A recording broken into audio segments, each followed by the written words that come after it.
काली नाम महत्व श्री श्री ठाकुर सीताराम दास ओंकारनाथ देव।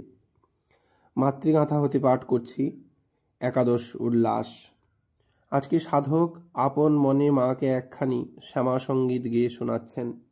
নেচে নেচে আয় মা শ্যামা, আমি মা তোর সঙ্গে যাব, হেরবো মা তোর অভয় পদ, বাজবে নূপুর শুনতে পাবো।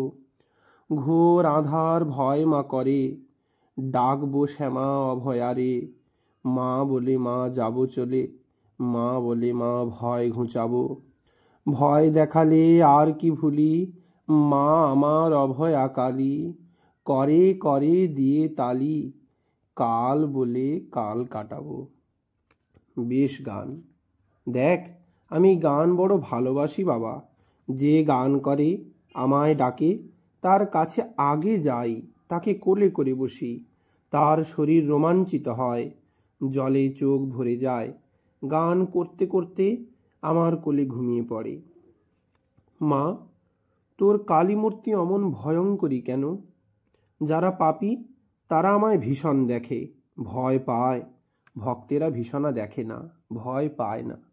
ব্যাঘ্রীকে দেখলে অন্য সকলে ভীত হয় বটে, কিন্তু বাঘিনীর ছেলে মার প্রসন্ন মুখ দেখে আনন্দে উৎফুল্ল হয়ে ওঠে। তুই কালী কালী বল। কালী মন্ত্র জপ করলে যে যা চায় সে তা পায় মা? অবশ্যই।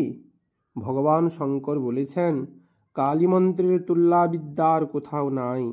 কালী মন্ত্র জপে শান্তি পুষ্টি আদি কর্ম অচিরে সিদ্ধ হয়। মহাপদী মহাত্রাসে মহাদারিদ্র সংকটে বৈরিবৃদ্ধ ব্যাধিবৃদ্ধ মহাঘোরি ভয়ঙ্করে রাজাদি ভয়মাপন্নে রাজচক্রে বিশেষতঃ উক্তমন্ত্রমিমং দেবী লক্ষ্যমাত্রং সমভ্যসেত। পিচ্ছিলাতন্ত্র। মহাপদে মহাভয়ে মহাদারিদ্র সংকটে মহাদারুণ ব্যাধি বৃদ্ধিতে ভয়ঙ্কর রাজভয়ে বিশেষত রাজচক্রান্তে হে দেবী উক্ত মন্ত্র লক্ষবার জপ করবে। যে মানব এই মন্ত্র লক্ষবার জপ করে সে লোক সমাজে বিখ্যাত হয় এবং দেহান্তে সে মুক্তি লাভ করে। তোর একাক্ষরী কালী মন্ত্রের প্রভাব তো খুব দেখছি মা। তাই কালী মন্ত্রের প্রভাব অবশ্যই কল্পবৃক্ষ স্বরূপ। এই একাক্ষরী মন্ত্র কল্পবৃক্ষ বাবা। একাক্ষরী মন্ত্রের ধ্যান কি মা? সবারূঢ়াং মহাভীমাং ঘোরদংষ্ট্রাম্বরপ্রদাম হাস্যযুক্তাং ত্রিনেত্রাঞ্চ কপাল কর্ত্রিকাকরাম মুক্তকেশীং ললজ্জহবাং পিবন্তি রুধিরং মোহ চতুর্বাহুযুতাং দেবী বরাভয়করং স্মরেত।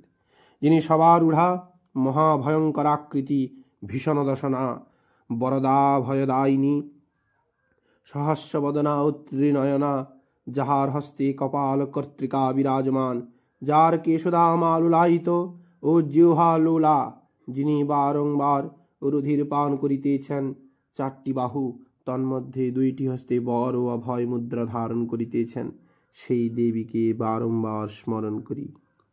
আমার কালী মন্ত্রের মহিমা শোন বাবা। এই মহামন্ত্র জানবি, যে এই মন্ত্র জপ করে সে জীবন মুক্ত হতে পারে। এ সকল মন্ত্রের মন্ত্রশুদ্ধির চিন্তা নাই, অরিমিত্রাদি দোষ বিচারের কোনো আবশ্যকতা নাই। এই মন্ত্রের আরাধনাতে প্রয়াস বাহুল্যতা কিংবা সময় অসময়ে বিবেচনা নাই। যে সাধক সর্বসিদ্ধিদাত্রী কালিকাকে চিন্তা করে তার হস্তে সর্বদা সর্বসিদ্ধি বিদ্যমান থাকে। সে সভাতে জয়লাভ করে। সে ব্যক্তি মুখ হতে গদ্যপদ্যময় বাক্য নিঃসৃত হয়, তাকে দেখবা মাত্র প্রতিপক্ষগণ নিষ্প্রভ হয়ে যায়, রাজাও তার দাস হয়ে থাকে। অন্য সাধারণ মানব সম্বন্ধে আর কি বলবো? যে সাধক দিবারাত্র ব্যতয় অর্থাৎ দিনকে রাত্রি, রাত্রিকে দিন করতে পারে, ত্রিভুবনকে বশ করতে সমর্থ হয়, দেহান্তে দুর্লভ দেবীর গণত্ব লাভ করলে। দিবারাত্র ব্যতয়ঞ্চ বশীকর্তুক সমো ভবেৎ, অন্তে চ লভতে দেব্যা গণত্যম দুর্লভং ভুবি। ভৈরবীতন্ত্র। যারা কালী সাধনা করে তাদের পিতৃগণ পর্যন্ত সন্তুষ্ট হন। কে মে গোত্রে সমুৎপন্না কালীং সাধিতুমুদ্যতা তৎশ্রুত্বা পিতরঃ সর্বে নৃত্যন্তি হৃষ্টমানসা। কুব্জিকাতন্ত্র। আমার বংশে উৎপন্ন কারা কালী সাধনা করতে উদ্যত হয়েছে, এই রকম কথা শুনে তাদের পিতৃগণ আনন্দিত মনে নৃত্য করতে থাকেন। আদেয়া পরমা বিদ্যা কলৌ পূর্ণ ফলপ্রদা, কালিকা মোক্ষদা দেবী কলৌ শীঘ্র ফলপ্রদা, গুরুমুখান মহাবিদ্যা গৃহীয়াৎ পাপনাশিনীম, ধর্মাধর্মাদিকং যত্যঃ কুরুতে সাধুকোত্তম, তৎসর্বং মনুগৃহন্তি কালিকা চ ন সংশয়। সম্প্রদায় বিধানেন কর্তব্যং চ মহেশ্বরী, সম্প্রদায় বিহীনানাং ফলং ন স্যাৎ সুরেশ্বরী। কলিযুগে পূর্ণ ফলপ্রদা বিদ্যা উত্তম অধিকারী ভিন্ন দিতে নেই। কলিতে কালিকাই শীঘ্র ফল প্রদান করেন। কালিকা মোক্ষদাত্রী, গুরুমুখে পাপনাশিনী এই কালিকা মহাবিদ্যার মহাকালী মন্ত্র গ্রহণ করবে। হে সাধকোত্তম, ধর্ম অধর্ম যা করেন কালিকা সে সমস্ত অনুগ্রহ করে থাকেন, এতে সংশয় নাই। সম্প্রদায় বিধানে মন্ত্রাদি গ্রহণ করতে হয়। সম্প্রদায় ব্যতীত মন্ত্র গ্রহণে ফল লাভ হয় না। সম্প্রদায় কাকে বলে মা? গুরু পরম্পরাগত সদুপদেশের নামই তো সম্প্রদায়। সংসার সারভূত্বাৎ প্রকাশানন্দদানত যশঃ সৌভাগ্য কারণাৎ সম্প্রদায় তীরিতঃ।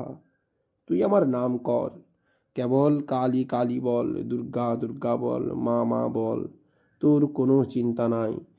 কালী কালী কালী, মা মা মা, দুর্গা দুর্গা দুর্গা। আপনারা এতক্ষণ কালী নামের মহিমা শুনলেন। ভিডিওটি অবশ্যই সকলের কাছে শেয়ার করবেন, চ্যানেলটিকে অবশ্যই সাবস্ক্রাইব করবেন এবং লাইক করবেন। শেয়ার করতে এই কারণেই বলছি, যাতে সমস্ত মাতৃভক্ত মায়ের এই নাম মাহাত্ম্য শুনতে পারেন। আসন্ন কালী পূজা উপলক্ষে মায়ের পায়ে এই শ্রদ্ধাঞ্জলি জ্ঞাপনের জন্য আমাদের যে এই চেষ্টা, যাতে সাফল্যমণ্ডিত হয়, মায়ের কাছে তাই প্রার্থনা করবেন। জয় গুরু, জয় মা।